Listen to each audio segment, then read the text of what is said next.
আমি যদি কোনো অন্যায় করে থাকি পারলে আমাকে ক্ষমা করে দেবে।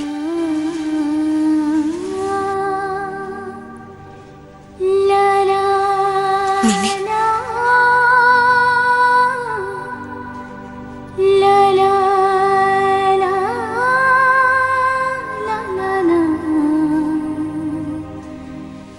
দিদিভাই, আমি যদি তোমাদের সঙ্গে কোনো ভুল করে থাকি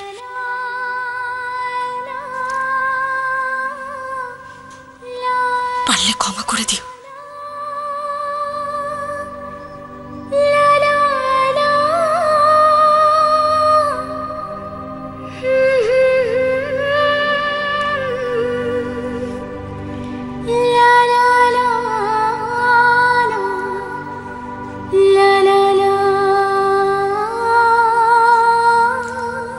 ভালো থেকো মিনি।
আমি তোর মনের অবস্থাটা বুঝতে পারছি কোমল।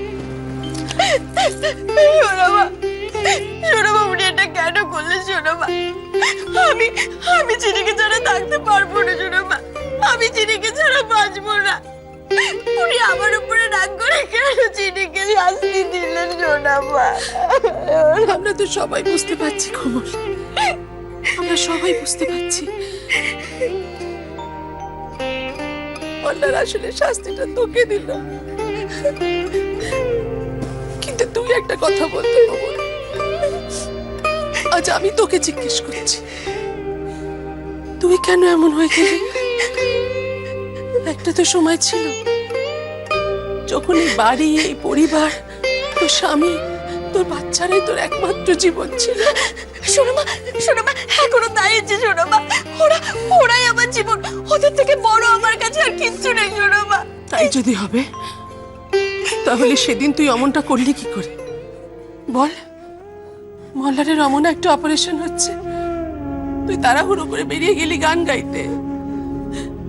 মল্লারের যখন জ্ঞান ফিরল তখন পাগলের মতো তোকে খুঁজছিল, কিন্তু তোকে দেখতে পেল না। কোথায় দেখলো না? টিভিতে।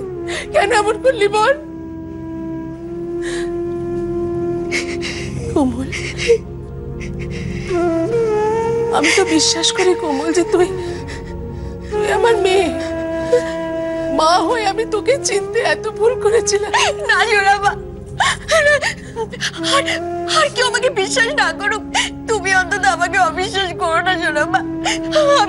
আমি সত্যি বলছি সোনামা, আমি যা বলেছি সব সত্যি, তার একটাও মিথ্যে নয় সোনামা, একটাও মিথ্যে নয়, একটাও মিথ্যে নয়।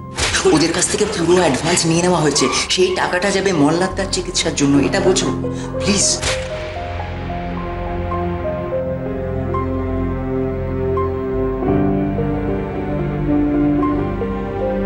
কিন্তু তাই যদি হবে তাই যদি হবে তুই তাহলে বাড়িতে কিচ্ছু জানালি না কেন? সুমিত্রা বারণ করেছিল। কি?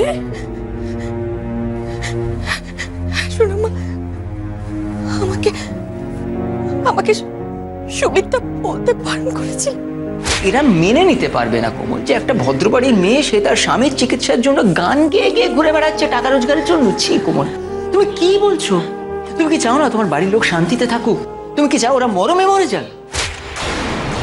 আমার মনে হয়েছিল সবাই সব সত্যিটা জানতে পারলে যে আমি চিকিৎসার জন্য গান গেয়ে টাকা রোজগার করছি, তাহলে বাড়ির সকলের কাছে সেটা খুব খারাপ দেখাবে, সবাই সেটা খারাপ ভাবে নেবে।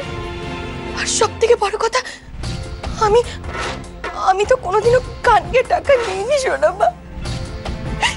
এটা যখন উনি জানতে পারবেন তখন ওনারও খুব খারাপ লাগবে। আর সেই কারণে আমি কাউকে সত্যিটা বলতে পারিনি সোনামা। আমি আমি গোপন করেছিলাম ঠিকই, কিন্তু আমি মিথ্যে বলিনি সোনামা, আমি মিথ্যে বলিনি।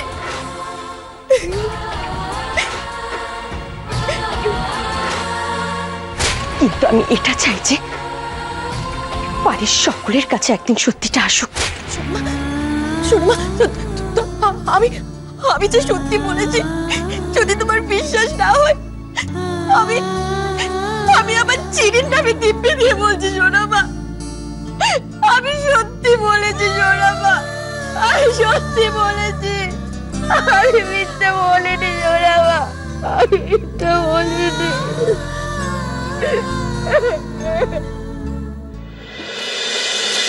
দেখুন, আপনারা করির বাবা মা, আমি পারতাম ওকে ভালো সাজিয়ে আপনাদের কাছে সত্যিটা গোপন করে রাখতে, কিন্তু সেটা অন্যায় হতো। আর অন্যায় করাটা আমি সঙ্গদোষে এখনো রপ্ত করে উঠতে পারিনি, আর সেই জন্যই আমি নিজে এসেছি ওকে দিয়ে যেতে।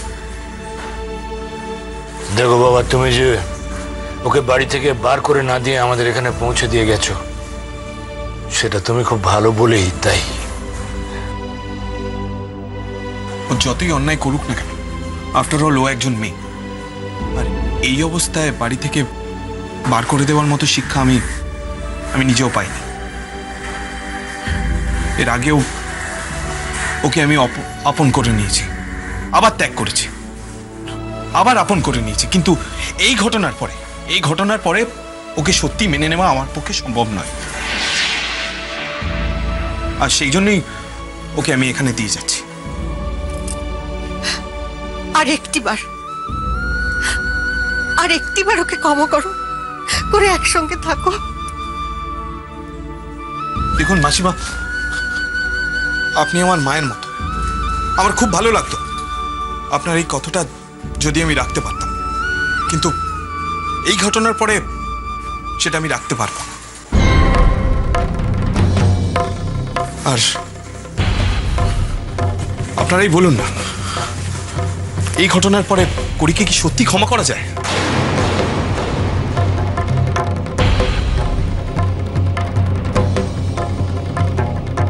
আমি খুব খুশি হব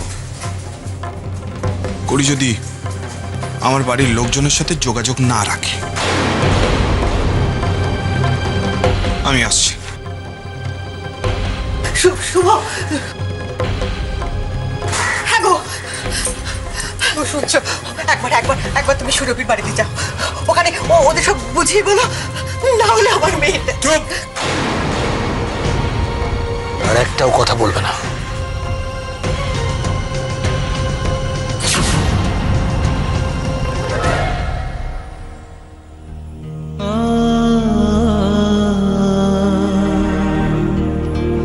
মাকে সারপ্রাইজ গিফট দেব বলে এখানে লুকিয়েছিলাম।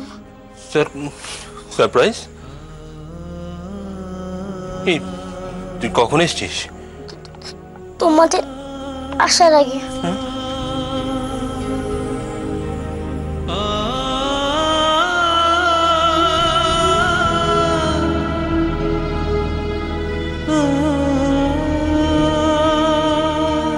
আমি বলে তোমার জন্য খাবার এনেছি, আর তুমি খাবে না। আড়ি আড়ি আড়ি।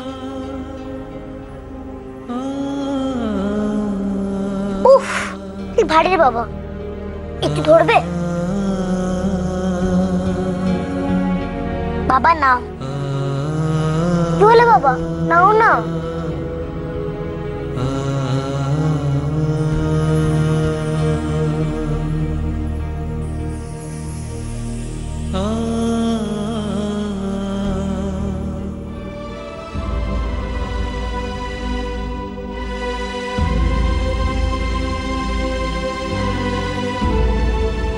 মল্লার, পিসি বলো।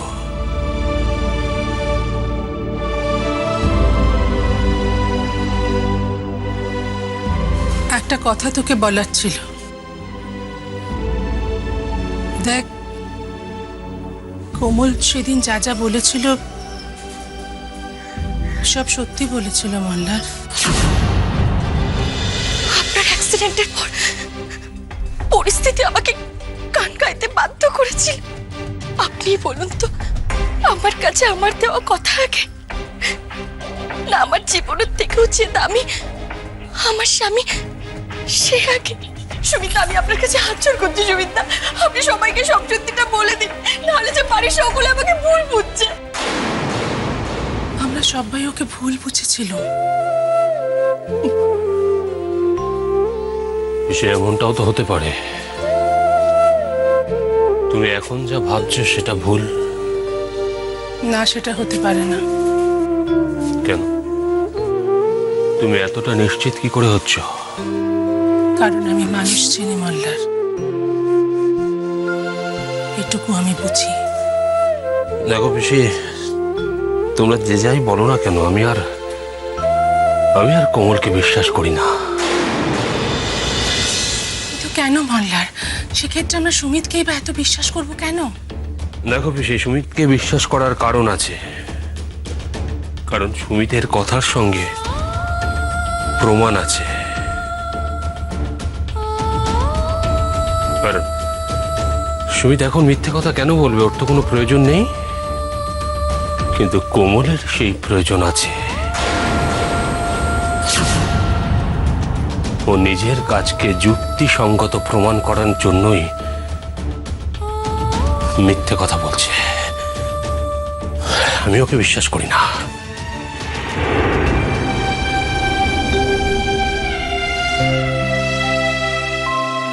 না মল্লার, আমি তোকে আবারও বলছি, কোমলকে বিশ্বাস করলেই বোধহয় তুই ভালো করতিস।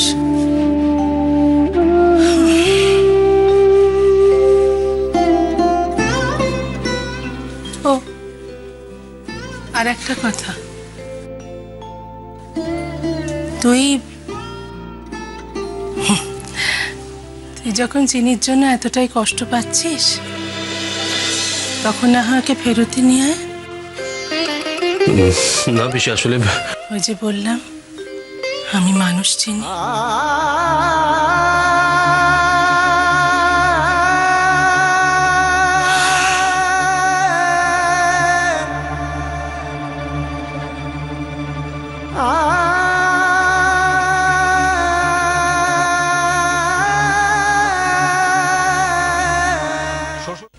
বরাবর ওর দোষ ঢেকে ঢেকে তুমি এই অবস্থা তৈরি করেছো। হ্যাঁ, তুমি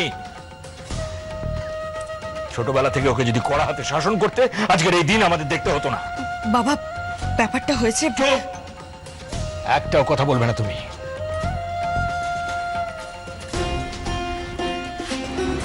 সত্যি যদি কিছু না হতো, তাহলে শুভ তোমাকে তোমার বাপের বাড়িতে ছেড়ে দিয়ে যেত না। শুভর মতো একটা শিক্ষিত ছেলে কখনোই এটা করতে পারতো না। কি বলে গেল শুনলে না? তুমি যাতে ও বাড়ির কারোর সঙ্গে আর যোগাযোগ না রাখো, কিছু হয়নি। আর সুরভির মতো একজন বুদ্ধিমতী মহিলা কখনোই শুভকে এটা করতে দিত না। নাও, আদর দিয়ে দিয়ে মাথায় তুলেছো তো, ফল ভোগ করো এবার।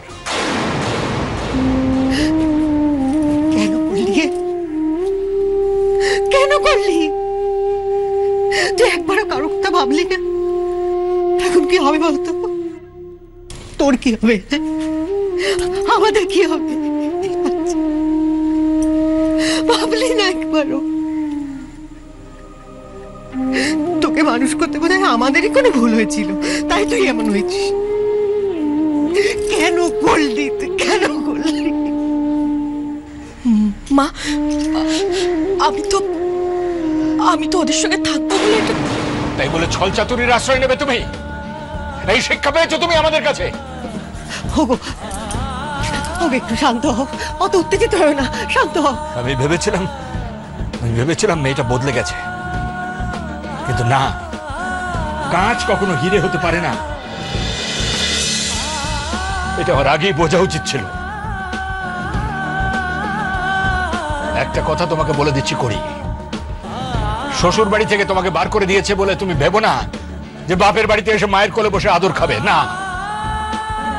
আমাদের মেয়ে, তোমাকে তো আমরা ফেলে দিতে পারবো না, কিন্তু আজ থেকে আমি জানবো যে আমার একটাই মেয়ে,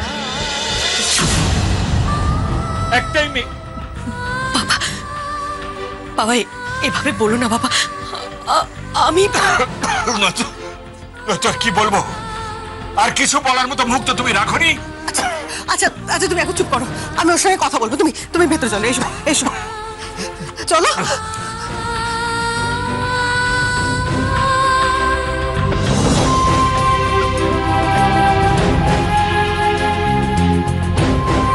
আমি খুব খুশি হব করি যদি আমার বাড়ির লোকজনের সাথে যোগাযোগ না রাখে, কিন্তু আজ থেকে আমি জানবো যে আমার একটাই মেয়ে।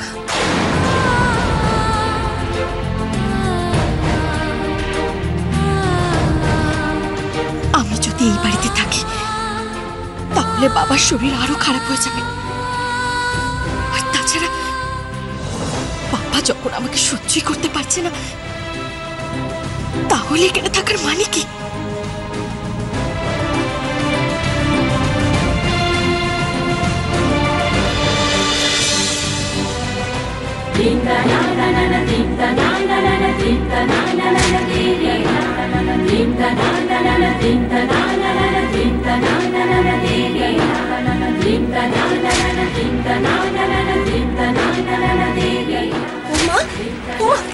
এই যে দেখো না, আমার কথা বিশ্বাস না হলে এই যে আমার ইসিজির রিপোর্ট শুভ নিজের চোখে দেখেছে।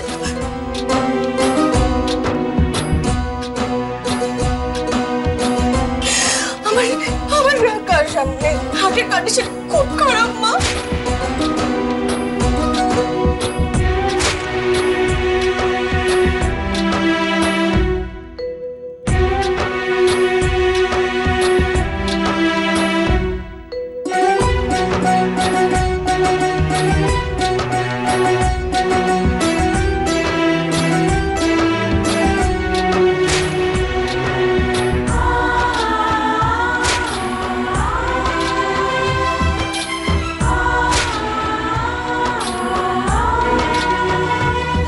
নাটক করছে, ওকে বাড়ি থেকে বেরিয়ে যেতে বল।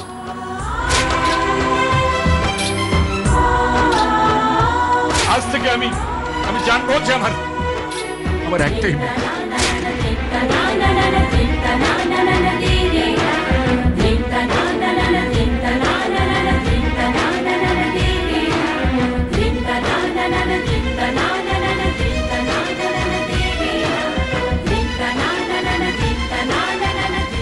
বাচ্চা মেয়ে দেখো, সেটেল ডাউন করতে তো কিছুদিনও নেবেই রে বাবা, সে তো স্বাভাবিক। তবু সুমিত, মনটা খুব খারাপ লাগছে। চিনি কিভাবে কাঁদছিল। হ্যাঁ, মন তো খারাপ লাগবেই, কি করা যাবে বলো, সবই তো ভাগ্য। আসলে মল্লারদার মুখের উপরে কিছু বলা যায় না। না সুমিত, চিনির জন্য যেরকম কষ্ট হচ্ছে, কোমলের কথা ভাবো তো। কোমলের জন্য আমার ঠিক কি করবে বলো? কি বলছি সব ঠিকঠাক আছে তো? হ্যাঁ কোমল, তুমি একদম চিন্তা করো না, আমরা ঠিকভাবে ওকে পৌঁছে দিয়ে আসছি। আমার জন্য চিনি খুব কান্নাকাটি করছিল, তাই না? কোমল তুমি এতটা বিচলিত হয় না। দেখো, আমি তোমাকে একটা কথা বলছি, দেখো ও তো বাচ্চা মেয়ে, প্রথম কয়েকদিন একটু কাঁদবে, তারপরে ওখানে হস্টেল, ও সমবয়সী প্রচুর ছেলে মেয়ে পাবে, তাদের নিয়ে ঠিক মেতে উঠবে, তুমি দেখবে। না সুমিত, আমরা হয়তো কোনোদিনই কোমলের কষ্টটা বুঝতে পারবো না, আমাদের তো সন্তান নেই। তাই সন্তানের থেকে দূরে থাকার যে কষ্টটা, সেটা আমরা কোনোদিনই বুঝবো না।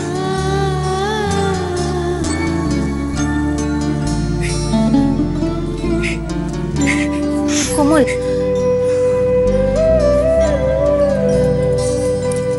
আমরা যতটা পারবো কেয়ার করার চেষ্টা করব। তুমি প্লিজ এত চিন্তা করো না, আমরা করে এসেছি আর করব।